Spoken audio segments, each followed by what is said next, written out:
Assalamualaikum warahmatullahi wabarakatuh. Selamat malam. Perkenalkan, nama saya Stanila Munte, NIM 237420104, kelas A123, semester 2. Dengan video ini saya akan memaparkan materi tentang budaya anti korupsi sebagai pemenuhan tugas mata kuliah budaya anti korupsi, tugas akhir semester. Saya dari Fakultas Hukum Universitas Pembangunan Indonesia Manado. Nah, langsung saja pada materinya.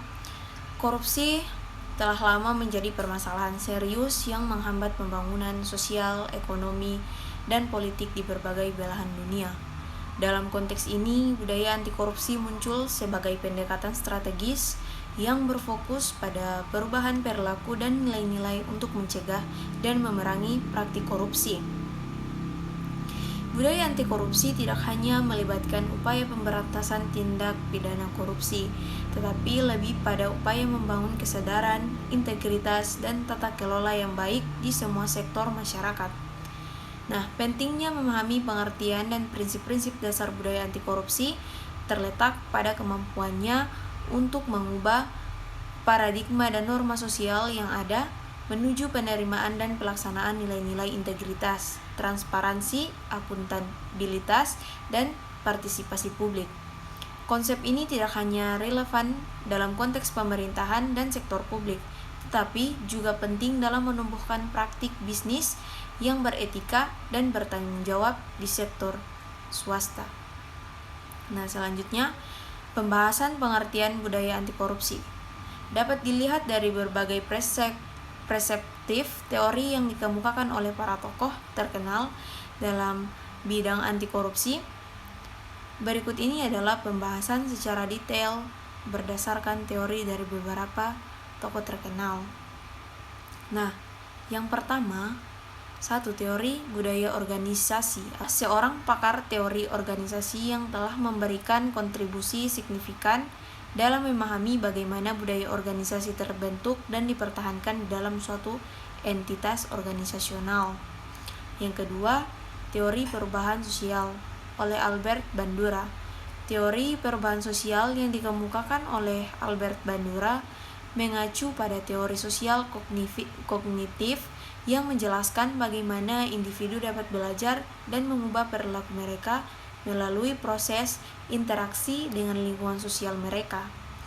Nah, teori ini memiliki relevansi yang besar dalam konteks budaya anti korupsi karena menyoroti pentingnya peran model, pendidikan, dan lingkungan dalam membentuk sikap dan perilaku yang mencegah korupsi.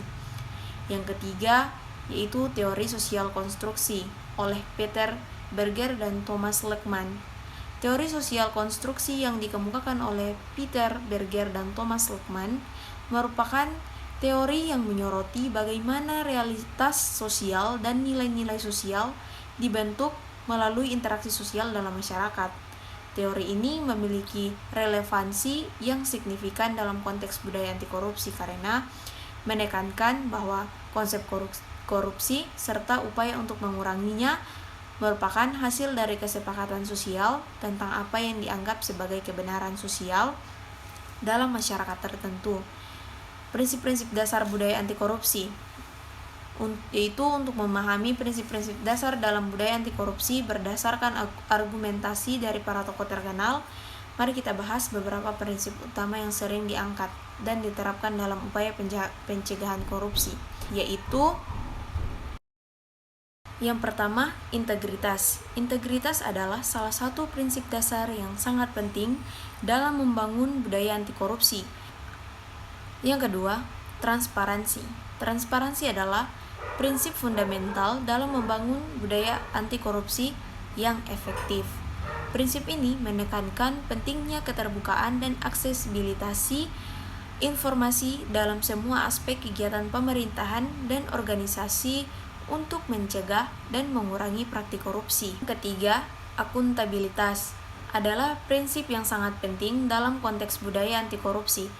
Prinsip ini menekankan pada tanggung jawab individu atau organisasi untuk bertindak secara jujur, transparan, dan akuntabel dalam mengelola sumber daya dan melaksanakan kebijakan. Nah, saran Saran dari saya, dengan menerapkan saran-saran ini diharapkan dapat membangun fondasi kuat untuk budaya anti korupsi yang efektif dan berkelanjutan. Yang pertama, mendirikan kepemimpinan teladan. Yang kedua, meningkatkan transparansi. Yang ketiga, memperkuat akuntabilitas. Yang keempat, edukasi dan kesadaran. Dan kelima, menegakkan standar etika. Hanya itu yang dapat saya sampaikan, lebih dan kurangnya saya mohon maaf. Terima kasih. Wabillahi taufiq wal hidayah. Wassalamualaikum warahmatullahi wabarakatuh. Selamat malam.